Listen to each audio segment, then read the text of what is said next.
வணக்கம். நான் கோயம்புத்தூர்லேருந்து சசிகலா பேசுகிறேன்.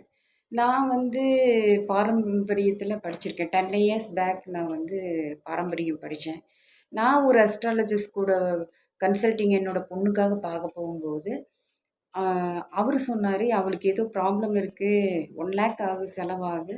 நான் 60,000ல உங்களுக்கு முடிச்சு குடுக்குறேன்" அப்படின்னு சொன்னாரு. அப்பதான் நான் அஸ்ட்ராலஜில என்ன இருக்குதோ அத கத்துக்கணும் அப்படிங்கிறதுக்காகவே நான் அஸ்ட்ராலஜி பாரம்பரியம் படிச்சேன். பாரம்பரியம் 10 இயர்ஸ் பேக் படிச்சேன். அப்புறம் இப்ப யூடியூப்ல போயிட்டுருக்கும்போது, பார்த்துட்டுருக்கும்போது சாந்தி தேவி மேடம் கிளாஸ் டீச் பண்ணிட்டுருக்கிறபோது, அவங்களோட இதெல்லாம் பார்த்தேன். நல்லா இருந்துச்சு. எனக்கு ரொம்ப புடிச்சது ஏஎல்பி. அதேமாரி புதுக்குடி மூர்த்தி சார் ராஜேஷ் கூட ஒரு இன்டர்வியூ குடுத்துருந்தாங்க. அதுவும் நான் பார்த்தேன். இது உமா வெங்கட் மேம்னு அவங்களும் கிளாஸ் எடுத்தத நான் பார்த்துருக்கேன்.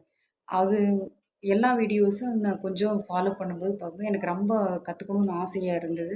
சரி ஏஎல்பில 10 வருஷத்துக்கு ஒருக்கா லக்னம் வளரும் அப்படின்னு சொன்னாங்க. நம்ம ஒரு சுக்கிர திசைன்னு எடுத்து ஒரு 20 இயர்ஸ் ஒரே இது சொல்லிட்டு இருக்கும்போது 10 இயர்ஸ்க்கு ஒருக்கா லக்னம் வளரும். அதுக்கு உண்டான பலன்கள் தானே இருக்கும் அப்படின்னு சொல்லிட்டு, சரி இது ஈஸியா இருக்கும் அப்படிங்கிறதுக்காக கத்துக்கிறதுக்கு வந்தேன். ரொம்ப நல்லா இருந்தது.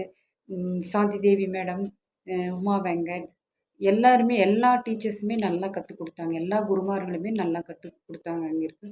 புதுக்குடி மூர்த்தி சாரும் அப்பப்போ பேசுறது, நம்மளுக்கு குடுக்குற அட்வைஸ் எல்லாமே ஹீலிங் மாரி தான் இருந்துச்சு.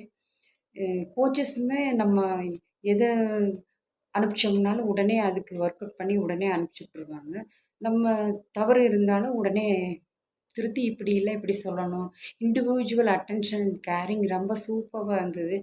எந்தெந்த வருஷத்துல என்ன நடக்கும்? டியூரேஷன் அந்த கால அளவுகள் ரொம்ப நல்லா இருந்தது. தெரிஞ்சுக்கிறதுக்கு. எப்ப என்ன நடக்கும்? அப்படிங்கிறத நம்ம தெரிஞ்சுக்கிறதுக்கு ரொம்ப உதவியா இருந்துச்சு. ரொம்ப நல்லா இருக்கு. எல்லா குருமார்களுக்கும் நன்றி. வணக்கம்.